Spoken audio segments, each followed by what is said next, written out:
Hello mga kamanay, kag mga kamanoy, kamusta na po kayo?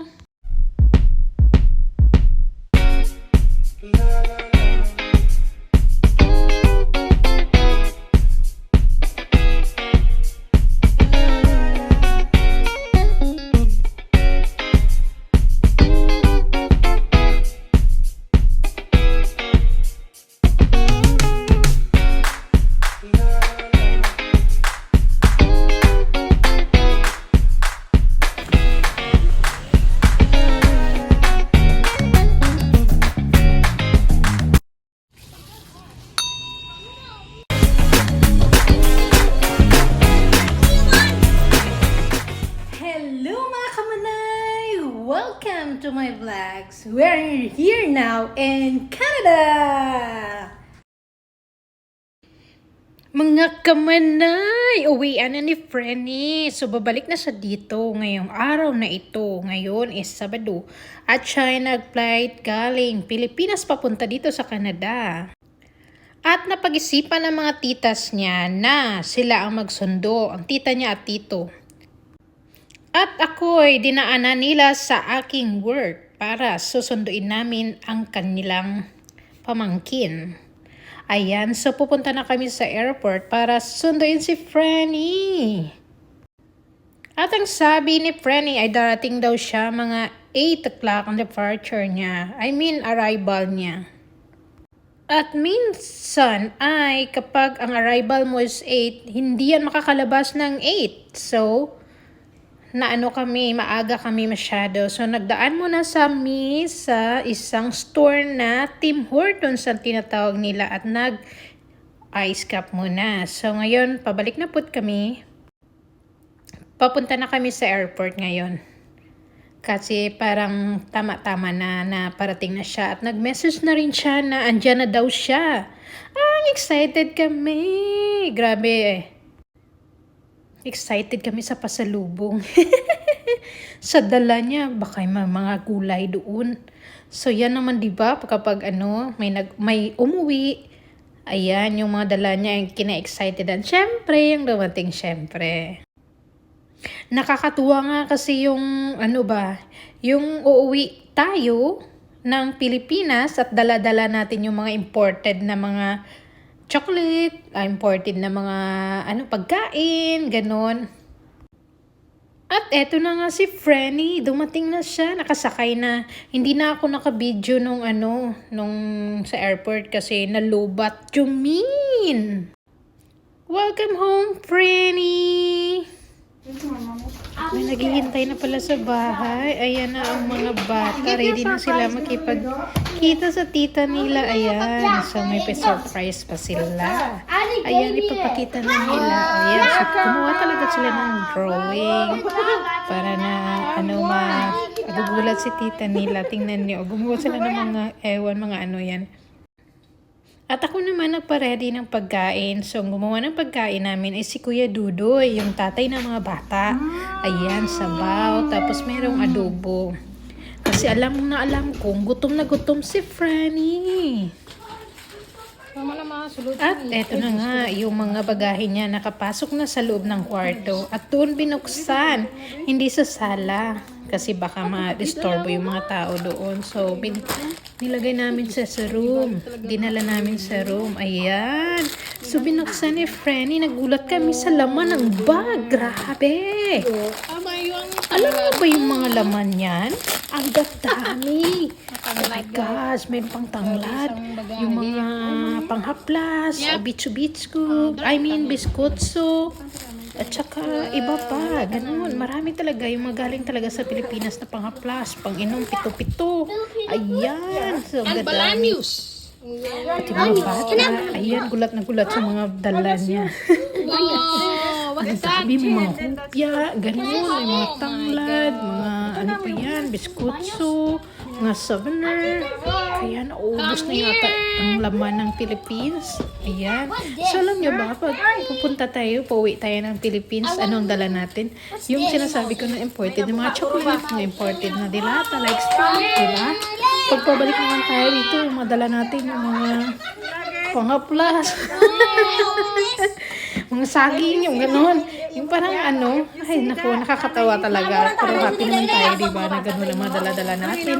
At minsan yung mga cousin natin nagpapadala, ayan, ang dami namin Dorian candies, gano'n. At saka, marami talagang laman yan, mga piyaya, mga gano'n. Tapos yung iba, binili niya pa daw sa Iloilo. Sa Iloilo niya binili kasi pumunta siya doon siya nagbakasyon, like mga 1 week sa kanyang mga pinsan. Kasi mayroon siya doon pinsan, so gusto niya rin magbanding. Ayan, mga utak, oh, sarap, grabe. Tapos mga polvoron, ayan. So, important talaga kasi galing sa Iloilo. Pag galing sa Iloilo, syempre, diba, masarap talaga yan. Tapos puro Ayan, sa tsaka, yung mga pinsan niya nagpadala rin ng mga alamak, kutsara, ganun, yung mga ginamos, alam niyo ba yun? Oh, ayan, tanglad. Di talaga mawawala yan. Di talaga mawala yung mga alamak, tsaka, ano, atsara, mga abukayo, mga, ano pa yun, mga ibos, ganun. Ang sarap, sobra. Tapos, syempre, iba talaga pag sa Philippines na ginawa. Kasi sobrang sarap kaysa dito. Iba talaga ang lasa pag made in Philippines, diba? Pag galing sa pamilya mo, ang gumawa ng mga pinadala, yun. Yung sa akin naman nakatanggap ako. Nagpadala kasi ako ng Power. Ayan, yung pangalan niya is Amo. Paborito ko talaga yung Amo. Yun yung ginagamit ko sa ano. Sa lahat-lahat na panghaplas, Amo lang talaga is the best for me. Alam niyo ba yung Amo na yun? Panghaplas yan.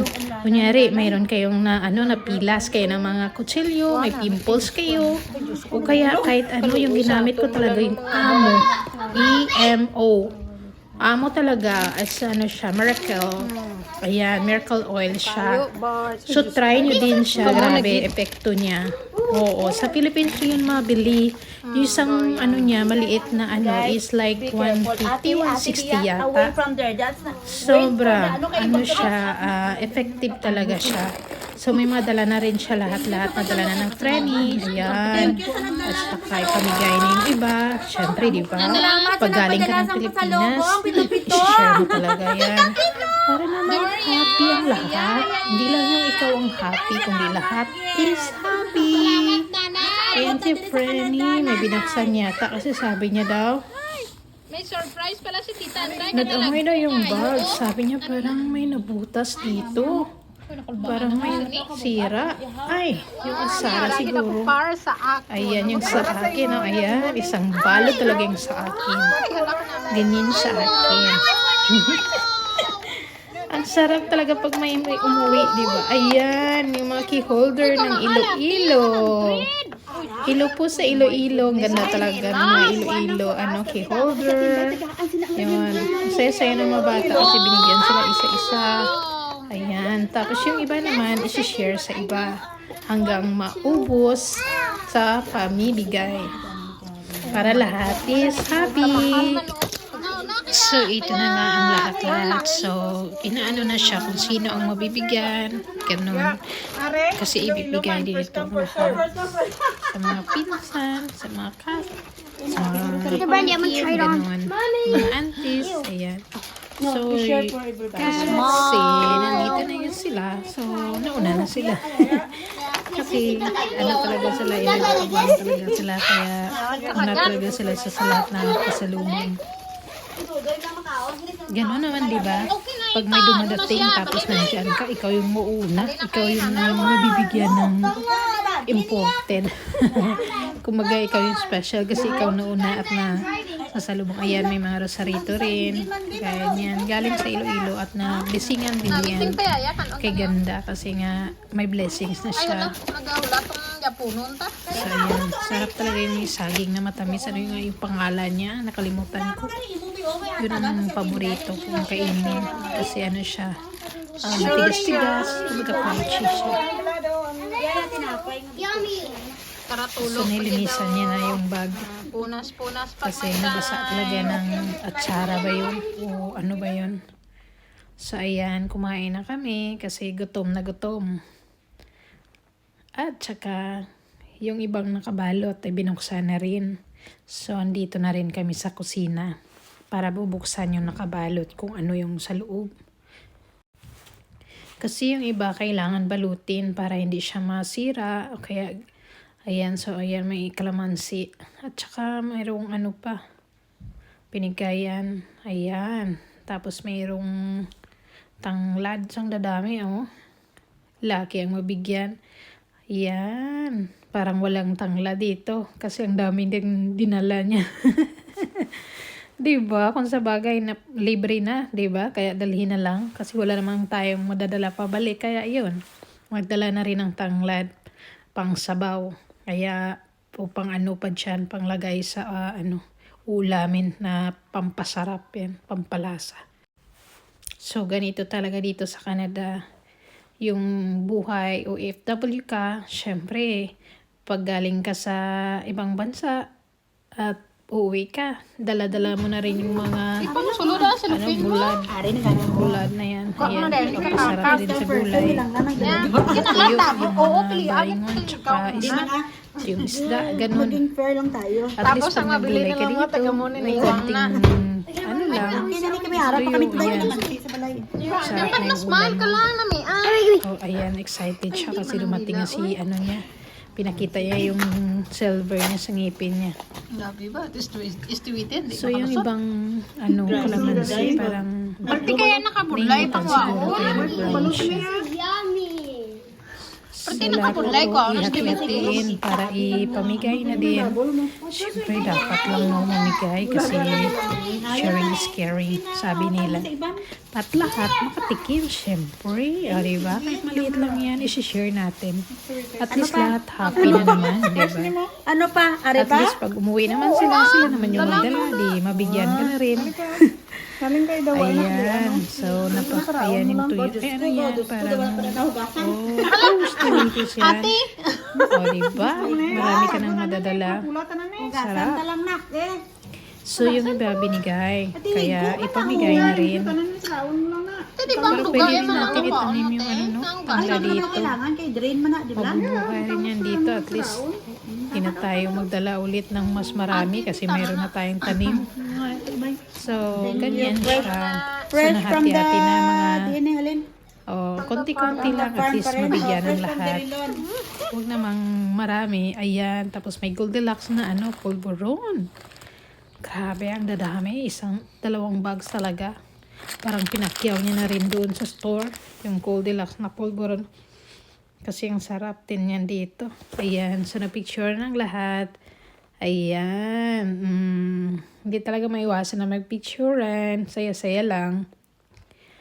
Happy na kasi bumalik na si Franny. At sa susunod na naman, ayan, magbabakasyon na naman ulit. Buhay talaga ng bakasjonista.